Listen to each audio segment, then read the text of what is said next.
The following is a Hoop Ball presentation.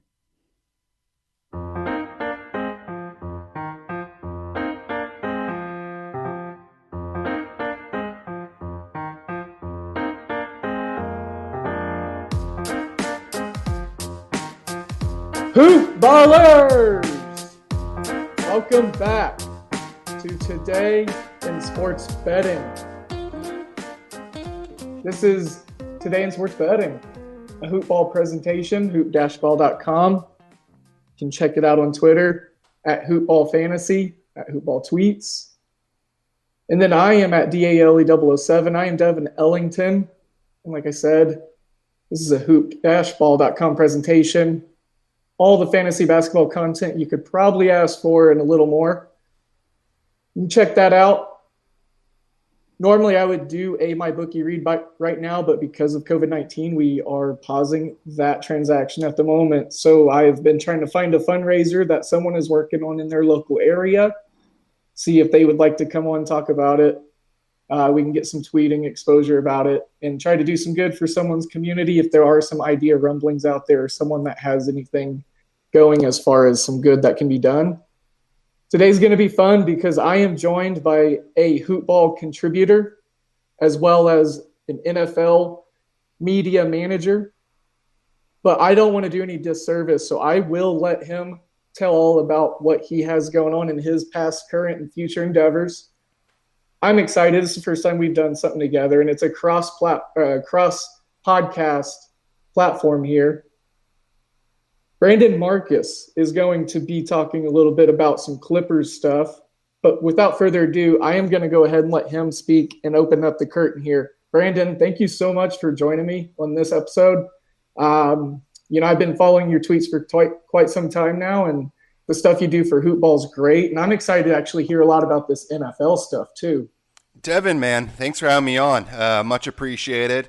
You guys have been killing it over at Hoop Ball Gaming. Pretty incredible what you guys have done in the couple of months that you guys had that podcast. Obviously, sports kind of killed you a little bit, going down in flames. But what you guys are doing is great, so it's glad to be on. Happy to be with you. First of all, congratulations on the new baby. Well, thank you. Thank you. Very, very special moment in your life, and the fact that you're just powering through and doing your Hoop Ball Gaming stuff shows to your dedication. But yeah, man, glad to be here and happy to chat about whatever you want. Yeah. And I will backtrack a little bit. I don't want to sell you short or anything. I forgot to give out your Twitter handle also. And that is at BD Marcus, correct? Yep. Awesome. Okay. I just want to make sure everyone knows where to find you, see your work. So let's start off with some of the UC Irvine stuff, the play-by-play stuff you do. How did you get into that? What was your first play-by-play experience? So I actually got into play-by-play because I was born and raised here in the LA area and did not have cable growing up. So I would actually listen to Lakers games growing up, as funny as that is, as someone that covers the Clippers now and is a huge Clippers fan. I used to be a huge Lakers fan, and so I would listen to Chick Hearn, who was an incredible voice here in LA, one of the most famous broadcasters in basketball history, and did a tremendous job during the Showtime Lakers and with Kobe and Shaq, and then he passed away. I believe it was in 2011. So I would listen to him on the radio, and then the rare games that were simulcast on KCAL9 here in LA, and I said that I wanted to do that. And that's what I wanted to do growing up. And so I followed that passion all the way until college, when I majored in broadcast journalism at USC. I was the assistant sports director at the student radio station, got a chance to call USC football, USC basketball, USC baseball, USC soccer. So did all those things, went to 2 different Rose Bowls that I broadcast, I believe. And then I also called the Emerald Bowl my final year when we played against Boston College. That was the end of Pete Carroll at USC. Yeah. So it was something that I continued to do. And then out of college, I was a broadcaster at Cal Poly Pomona doing men's and women's basketball. And then this is the basketball side of things. And then I went over to Cal State Fullerton with the Titans, where I was the men's and women's basketball guy again. I actually was the broadcaster during Cal State Fullerton's run to the NCAA tournament. So they won the Big West tournament. They got a chance to play against Purdue in Detroit is where the regional was, or the round of 64, whatever you want to call it, where Fullerton got blasted. Didn't get a chance to actually call it on the radio because of some rights issues, but still got a chance to travel with them on the private plane, all that kind of fun stuff. And then I went over to UC Irvine, where I currently am, and the women's basketball broadcaster. So that's the basketball side of things. And I've also done minor league baseball in the Angels system, rookie level and single A. So that was in Orem, Utah, and also in Burlington, Iowa. That's really exciting. You've done all sorts of projects and play-by-play analysis all over. You got your thumbprint in a couple different sports. Yes. What would you say? Not, like take passion out of it, let's say, but out of pure enjoyment, which assignment or what sport that you covered, do you think that you just kind of had the most, I would say, giddy approach to, just because you enjoyed it the most? That's an easy one, actually. It would be basketball. I really enjoy watching basketball and the pace of basketball. Broadcasting baseball and, frankly, watching baseball could be difficult for 9 innings and 3 hours or even 4 hours extra innings. So basketball would definitely be number one, and then Premier League would be number two. I've gotten into that over the last couple of years. Oh, cool. And having that set time frame of, it's going to be 90 minutes plus the 15 for halftime. And I played soccer growing up from age 4 all the way till high school. So I'm a big soccer guy as well. So basketball and soccer would be the top two. So how do you feel about Bundesliga returning? I watched a little bit, actually. It was eerie, very eerie to watch soccer where you can hear the players yelling, because it's funny, you grow up playing soccer and everyone talks about communication, how important that is on the soccer field. And when you're watching a game, you don't hear it. You're like, well, are they actually communicating as much as you think? And then, of course, you take the fans out of the equation. You take the broadcasters talking the entire time, whether it be an Arlo White, Graham Lasso, whoever it is that's on the call, and you hear the nat sound of the players talking, which was cool to hear that, but also very surreal, and it shows how important fans are to sports, not just soccer in general. But if you look at a venue like Anfield, for example, where Liverpool plays, and how important the COP is to that team to have their fan support, and you take that out and it just becomes guys just playing soccer, which is basic and beautiful in its own way, but also is better to have it with fans because of what the fans add. But Bundesliga was cool. Good for them to get there up and running. It was very odd to see the substitutes so far apart, frankly, because they were all going to make it on the field probably at some point. So I don't know what that was intended to do when they're really going to be on top of each other at some point anyways. And then you have the ball's not getting changed. So when you have a throw in, these guys are all touching it. So it's interesting to see how these leagues are finding ways to just come up with what makes sense and going forward with the sport, no matter what it is that's going on. Sure. So between the K-League, the Korean League, the Super Cup, and then the Bundesliga, it's been kind of cool to take a different pair of, spectacles too, because it's obviously I know Borussia Dortmund and Schalke and, some of the major ones, but, it's really cool to get into some of the other teams that have been maybe established for a while, but not as talked about. Yeah, absolutely. So you played soccer as a youth, is that what you said? Yes. All right. Now I want to talk a little bit about the fantasy specter of things, because you and Dan, Dan Vespris, our leader over here, alongside Aaron Brewski for Hoopball, are all very talented at fantasy basketball, and it's quite impressive. So I was interested to hear, one fantasy story that you were maybe most bummed about that you and the collective, general public, rest of us, are not going to have the opportunity of potentially seeing play out. So, I wanted to see if Miles Turner was going to completely flip and then start producing his projected value, for example. I think it would have been fun to see if a guy like Christian Wood could carry teams in the playoffs. I think that would be someone that really burst onto the scenes, and everyone was talking about during the trade deadline and who would be the biggest winner, and he clearly was, and he just started to dominate and really was winning matchups in head-to-head and was helping roto teams as well. So I think it would have been just to see how he impacted things. And also the other one would have been what players coming back from injuries would have played a role down the stretch, whether it be a guy like Karl Anthony Towns that was projected to possibly come back, whether it be someone like Ben Simmons, was he able to make it back in time? These guys that were battling injuries, who would have actually been there to help teams down the stretch? And frankly, now we don't know. And the fact that leagues, by the way, including Yahoo, are still not paying out is really bad. I mean, it really, it's a bad look. The league is completely different from where it was when it shut down. You have players that may come back. You now have a guy like Bogdanovich that's out for the year, and so he's not going to play a role. It's just silly. It's just, if you're in a league that's a head-to-head or something and you can't pay out the playoffs, it's tough to figure out who you pay. But if you're in a roto league and there's games cap, very easy to average things out and pay out accordingly. Sure. Now, how many years have you been not only, like talking about or covering, but like playing fantasy basketball? What, if you could tell me, what was the first basketball season that you partook fantasy in? That's a good question. I don't actually know the exact year. I've been playing though since I was in high school. So it's probably been about 15 to 20 years that I've been playing fantasy sports. Competitively, less so. I mean, probably about 10 or so more competitively. I mean, I was in public leagues on Yahoo or something when I started. Yeah. And my brother was the reason why I started getting into fantasy sports and sports in general. I have a brother that's 6 years older. And so he was into sports and I kind of followed suit.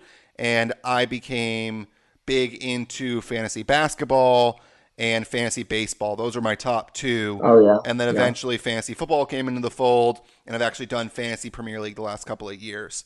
Oh, wow. So I've gone crazy when it comes to fantasy because of my love for fantasy sports. Sure. And I mean, you say that all pretty much stemmed from, you'd say, like the impact your brother had as far as your love of sports? Yeah, no doubt. Yeah. Just someone that was kind of my best friend growing up, and being that older guy was someone that I followed in his footsteps. So he was an Angels fan. And that's why back when Marcel Latchman was the manager, so I would follow in his footsteps as an Angels fan. He was never really a fan of an NBA team. I think he was kind of a Lakers fan back in the day, and I was a Lakers fan up until the three-peat from 2000 to 2002. And during that time, I was kind of dabbling with the Darius Miles, Corey Maggette type Clippers, and then I became just a Clippers fan ever since. I'm glad you brought up some of those names and such, because one of the things that I do with myself, and then also whatever sports conversations with my buddies I have, is there's a lot of like reminiscence of like old rosters or teams or like people you may or may not have remembered. Like Bonzi Wells popped up in my head the other day. He and his headband. I maybe later in the show I wanted to maybe dissect a couple of those older Clipper teams, like you said, the Darius Miles. I used to have a Lamar Odom jersey whenever I was in sixth grade. Loved Odom. I was heartbroken when he went to the Lakers. Yeah. So I told you off camera I wanted to dig into this NFL media hoopla. Yeah. Let's do it. When did this start? You said, or I think you told me about 10 years. Yeah. So I graduated college and I knew somebody that I went to camp with, and she mentioned that her friend worked at NFL Network and was interested. So I said, of course, and I was hired as a logger. So I would go in on Sundays and I would sit at the computer and I would literally type play for play. I would say, for example, Priest Holmes rush for +2, and then I would do replay low end zone, replay high end zone, and then I would do the next play, and I would do something like, I don't know, Patrick Mahomes pass to Dwayne Bowe for +8, something like that. And so I would be a logger, and I did that for a year. And at the same time, digital media, the .com side, needed someone to help them out with their shows at night, because they would clip the shows like Game Day Final. So, and also do VOs for their fantasy show. So I started doing some of that stuff after my logging shift, and then .com stole me away completely, and I would work 40 hours, 7 months out of the year, and then I would go do minor league baseball, and then I would come back and do the NFL 7 months out of the year thing again, because it's either 7 months 40 hours, or year round 30 hours or less is the way they kind of do it. So Gotcha. I did that, and I was with the .com side for 8 years, 8.5 years. And then recently, in I think it was June of 2019, I moved over to the media management side. And so I'm a media manager, which means that I basically restore old tapes that we are getting ready because we're moving over to the Inglewood building where the Right. SoFi Stadium is. So NFL Sure. Network's going to be moving everything over there. And so I'm Uh-huh. helping put everything in the cloud, essentially. It's a different Mm. term, but I'm helping restore everything and then send it off to the cloud, make sure all the metadata that we need. So when someone searches, for example, Tom Brady, they're able to get all the footage of Tom Brady. Or if they're looking Wow. for a certain show, Total Access, one of our shows, and looking for the date, that's all up there. So I'm restoring old shows, old B-roll, stuff like that, and getting it ready to go to our new building. That is a really awesome immersive inside look. I appreciate you digging into that a little further. Yeah. I've actually been indulging myself into a ton of football lives, Mm-hmm. especially with the quarantine and such. Yeah.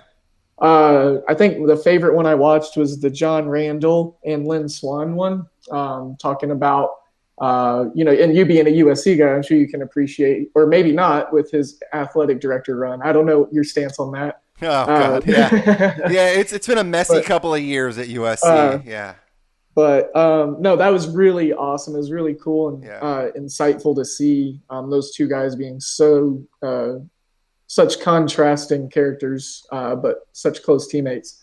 yeah. They do a So good job with the football lives. It's yeah. interesting to see just the look you get. Actually, so part of my producer editor role was I actually was in charge of posting the entire shows and also clipping up the football lives. Oh And heck yeah. yeah, Well, thank you so I because would I've sometimes enjoyed it. so I would sometimes watch them and like the I don't know 8 9 minute segments posted.com.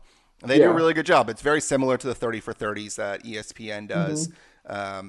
But that's definitely one of the best things in terms of getting a look behind the scenes at some of these players and getting a connection to those guys. Yeah. So when we talked about the clips a little bit so far, Hmm. but we talked about after that three-peat is when you pretty much made the jump. Yeah. Um, what has been your favorite moment? Because since you've made the jump, the Clippers have actually, they've had some success, Yeah. in an upward fashion, Hmm. especially with the Doc Rivers years, Hmm. CP3. But what was your favorite, memory or maybe run that you guys had within the season, or maybe a favorite player that went under the radar, or a year since you became a full-time Clippers fan? I would say that the Lob City Clippers were probably the most fun to watch recently, but the reason why I became a fan was because of those Odom, Maggette, Brand, Darius Miles, Quentin Hmm. Richardson, those Clippers, Chris Quentin Kaman, Richardson, yeah, Chris Kaman, yeah, I mean yeah, the yeah. caveman. So those guys really got me into being a huge fan. My biggest memories would be 2012, the Memphis comeback Yes, yeah. when they just used the pride of Nick Young to come Mm, back and he hit three straight threes to get them back into it. And then also Chris Paul's game winner against San Antonio in 2015 to win Game 7 against the Spurs at home. And then I hmm. was at Game 3 of Rockets Clippers, the year that they blew that 3-1 lead. I was at Yeah, Game yeah, 3 when Austin Rivers went absolutely berserk, and so being there yeah. for that was a lot of fun. So those are my favorite games, and my favorite teams. I mean, it's interesting because I can't say right now that the Kawhi, as much as I love Kawhi and PG, I can't say this team is my favorite Sure. because it's been so short lived. But Yeah. the Lob City Clippers and then just the fun time Clippers of the early 2000s will probably be the best groups because that's when they really started to go and make some noise. I mean, 2006 when they made the playoffs Yeah. and Yep. they beat Denver in the first round. They were slayed to Yep. take on the Lakers, but the Lakers lost to the Suns. Then the Clippers lost to the Suns, I think, in 7. That's when you started to Mm. get a feeling that the Clippers could actually be good. So you like Mike Dunleavy then, senior? I liked Dunleavy initially, and then I just kind of soured on him at the end, like a lot of Clippers fans did. That was okay, and that was going to be my follow-up question because I Yeah. wasn't sure. Because personally, I like him. Hmm. But that's outsider looking in. I just kind of like his coaching style and the teams that he put Yeah. together, like those guys you talked about. Hmm. But yeah, I was always curious of how the conglomerate, the cumulus of Clippers fans perceived him, or what their general feelings were Yeah, from I his mean, they were career. good. Yeah, they were good when he was there. And then they kind of didn't exceed expectations. I mean, they kind of hit a plateau and they weren't getting better. So it's interesting. You look at the coaches they've had, whether it be a Dunleavy, a Vinny Del Negro, an Alvin Gentry, and now a Doc Rivers. I mean, they've gone through Mm, so many different types of coaches. They even had Kim Hughes, who was an assistant coach that got elevated to an yeah, interim coach. They've gone through so many different coaches, but now that you have Doc, you kind of understand how good he is as a coach. And yeah, it's you look back. I know you had Greg on for the talk about the Bulls, yeah, and you yeah. look at Phil Jackson and how coaching is not just coaching on the court. It's also being able to manage all of these personalities. And Mm. Doc's ability to do that for as long as he did with Chris and with JJ and DeAndre and Blake shows how good of a coach he is on and off the floor. Yeah, I can't second that without any more enthusiasm. That's for sure. I love Doc Rivers. I think we're obviously, we. I think you're probably my older brother's age, so like I was watching those Boston teams that he was coaching whenever I was running through early high school, Mm-hmm. late middle school. So I think that's where I really started liking Doc Rivers. Not too familiar of his work before that. I know he was on some great staffs, Yeah. and then he had some success as a player also. But from what I've seen on his coaching prowess, it's pristine. It's pretty great. Yeah. I like the way he coaches with ferocity. So. Yeah, he's awesome. I'm very grateful to have him as head coach. And it's interesting because you look back at yesterday's clips that came out when he was on Ernie Johnson's podcast, I believe it was, and he was talking about how he took over and then they immediately traded for J.J. Redick. And that's when Donald Mm, Sterling said that he doesn't like white players, or Andy Roser said that Donald Sterling doesn't like white players on his team, and so not going to go yeah. through with it. And basically, Doc is saying, you got to be kidding me, like I'm going to quit. And then finally, they accepted JJ coming to the Clippers. And so, what Doc has had to deal with, I mean, you talk about that whole Sterling saga, right? But when they were Yeah. playing against the Warriors and those tapes coming out from TMZ and what he had to deal with and to get his team through that series tells you a lot about who he is. Yeah. Yeah. He's definitely got mental fortitude, that's for sure. Yes. He definitely instills it in his teams, and it shows. Yeah. Um, Now, and I think you glazed over this, but I think it was something that stuck out to me a little bit because I actually just watched the 30 for 30 on the USC teams, the Trojan War 30 for 30. Yeah. And so you said you were doing football, basketball, play by play in your college days and covering and writing about, some of those teams, right? Like the Lindell White years and the Matt Leinart and Just missed those guys. just missed them. Yeah, Okay. I got to campus in 2006. Ah, And yeah. so I was there. My quarterbacks were John David Booty, Booty. Mark Sanchez, Uh-huh. and the first year of Barkley. So I got Okay. Booty for one, Sanchez for two, and Barkley for one. Sanchez So was those good are for the you guys. yeah, yeah. He took us to two Rose Bowls, so Yeah. he was really good. And then Barkley, I mean, he took over as a freshman, and we went to the Emerald Bowl my final year. Yeah. But Yeah. Sanchez was good, man. He was really good. They had a great team. Those Joe McKnight, who passed Oh away, yeah. he The running was back. yep, he was Yeah. tremendous. So they had some good players over the years. I mean, you look at guys that He have reminded me a lot like Joe Mixon. yeah. Uh, McKnight is just he's quick. He was kind of like a poor man's Reggie Bush in the fact that he mm, could do many different things on the field, whether it be as a receiver, a running back, or in the return game as well. So we had a yeah. lot of receivers come through, I mean, those years of Cushing, Maualuga, Brian Cushing, Clay Matthews. I mean, Clay Matthews. there were some good linebackers over the Oh, yeah. years. And then Taylor Mays, who was an incredible safety at the time. Yep. So we had some good players, and it was fun Yeah. to be there for that. Just unfortunately never won a title while I was there, but 3 Rose Sure. Bowls, can't be upset about it. Matt Khalil was there with you too, right? I believe so, yes. Yeah. Okay. I just remember watching USC when he was on that line, and you could definitely see where the strong point was. Yeah. He just created so much separation and explosion off the line. Yeah. He was ginormous. I think he was like 6'7" or Yeah, 6. he was a big guy. I'm not entirely sure when he went to the NFL. I'm actually curious. I'm going to look it up as we are talking to see. Sure. There, 2012, he was a first-round pick, so he was there. Okay. Yeah, he was there when I was there. Gotcha. Yeah, him and Brian Cushing were always a couple of my favorite USC guys. I liked Mike Clayton also. Mm-hmm. And so, yeah, early 2000s college sports in general. Some of those USC teams up with Taj Gibson, basketball wise. Yep, I was there for that. I was there for OJ Mayo. Yep, OJ I was there for Mayo. I was there for DeRozan. I was there for Taj Gibson. I was there for Vucevic. I was there for all those guys at SC. They had Tim Floyd, who was obviously a really good coach. And then they also, and now of course I'm blanking on his name, the coach that went to Arizona afterwards, that had glasses. I don't know why I'm forgetting his name. I want to say it's obviously not Miller because that's who's there. Andy Einberg or something. No, I forget who it was. I'm sure if I could look it up as we're talking, but they had some good coaches. Yeah. Can't know everything. That's definitely not. It wouldn't be a sports betting podcast if I didn't ask.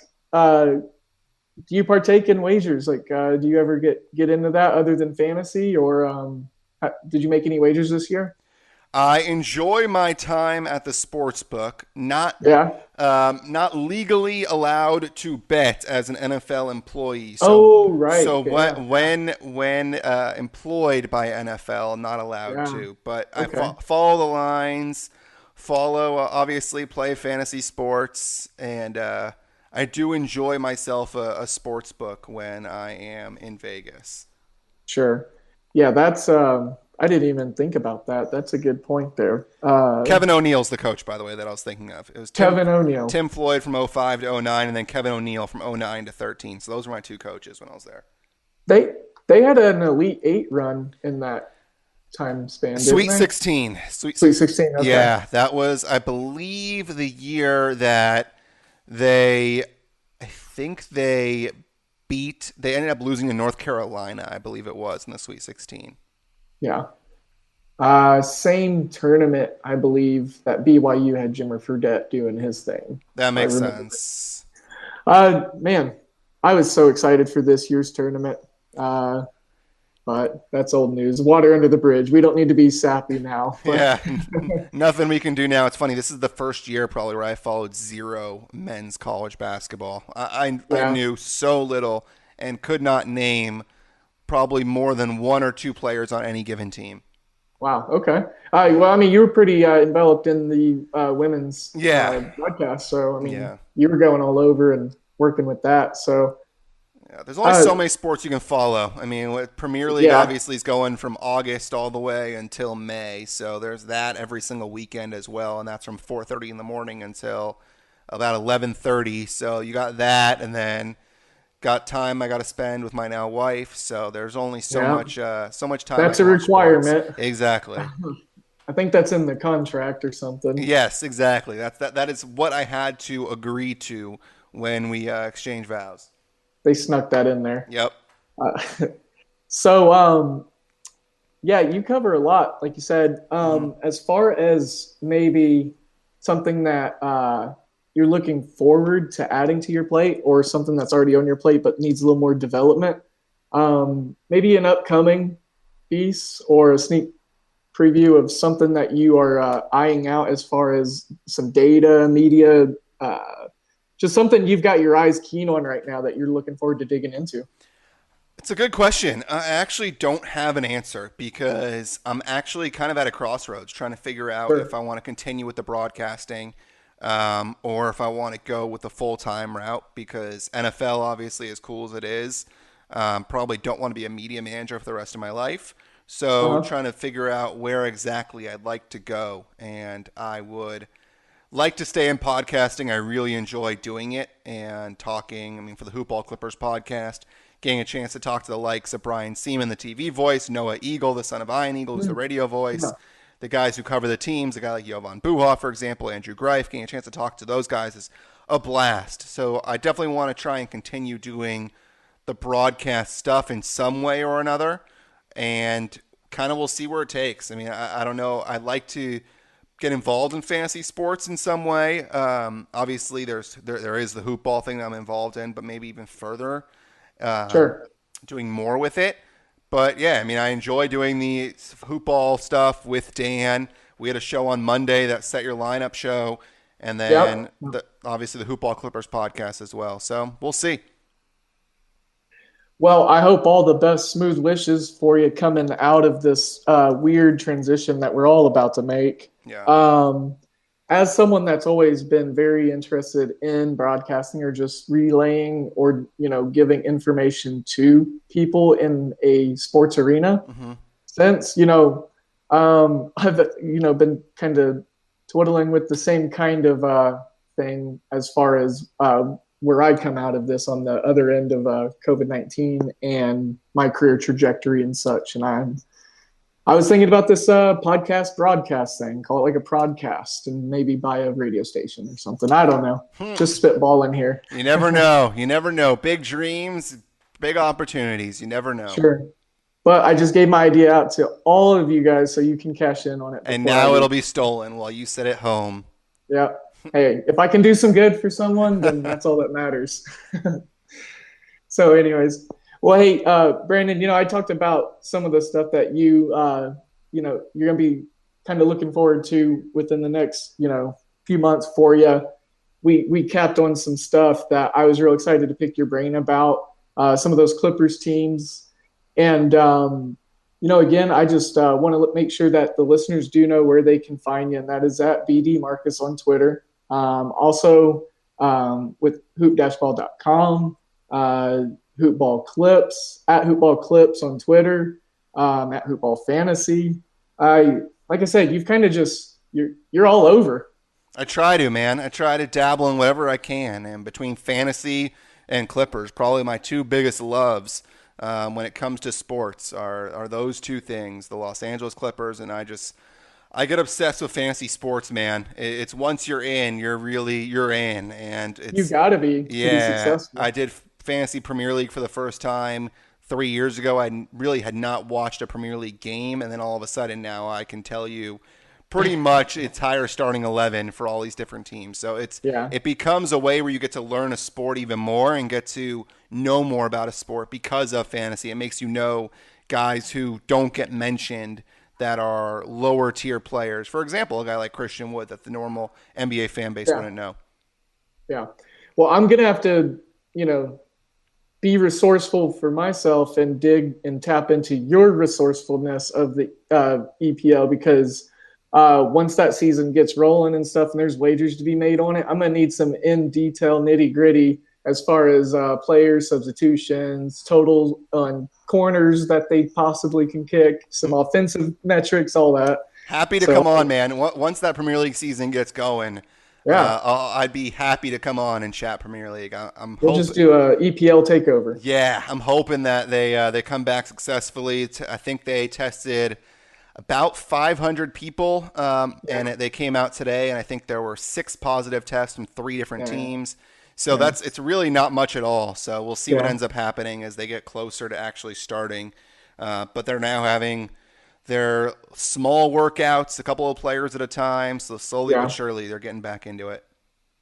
When is the season? I think you might have said it earlier, but it's typically starts in August. Is that Yeah. what you said? Or, Yeah. Okay. And it runs through, I mean, it's almost for like a full calendar year. Yeah, It's a long it time. was supposed to end on Sunday.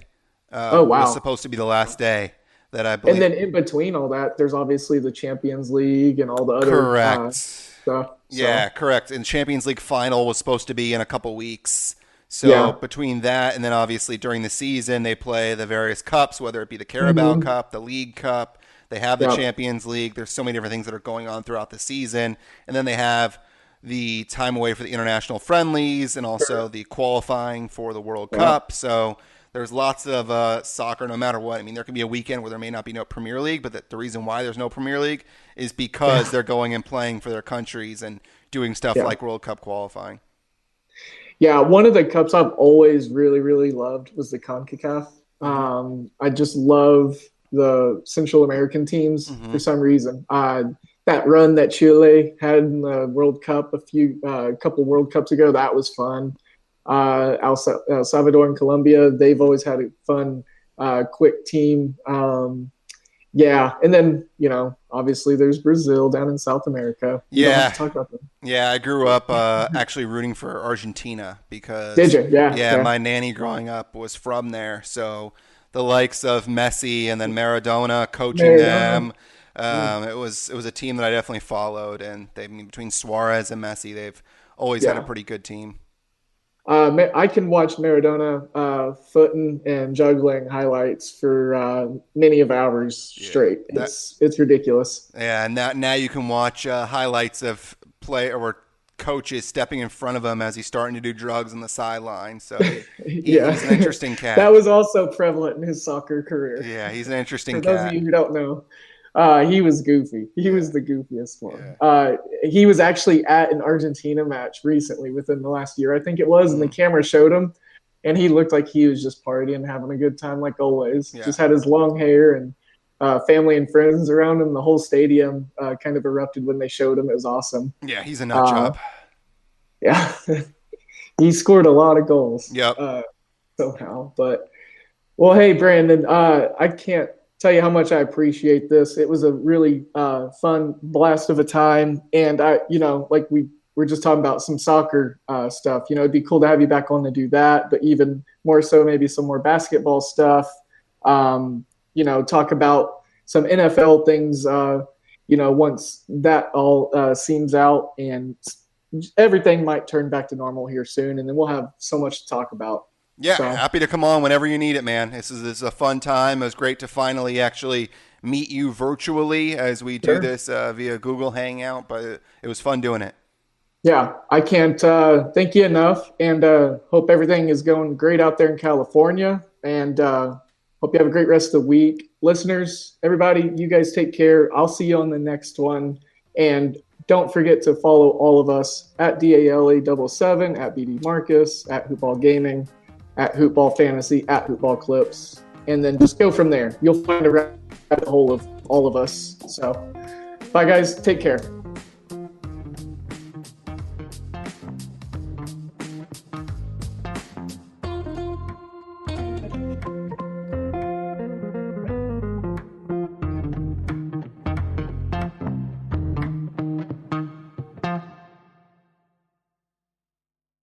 This has been a Hoop Ball presentation.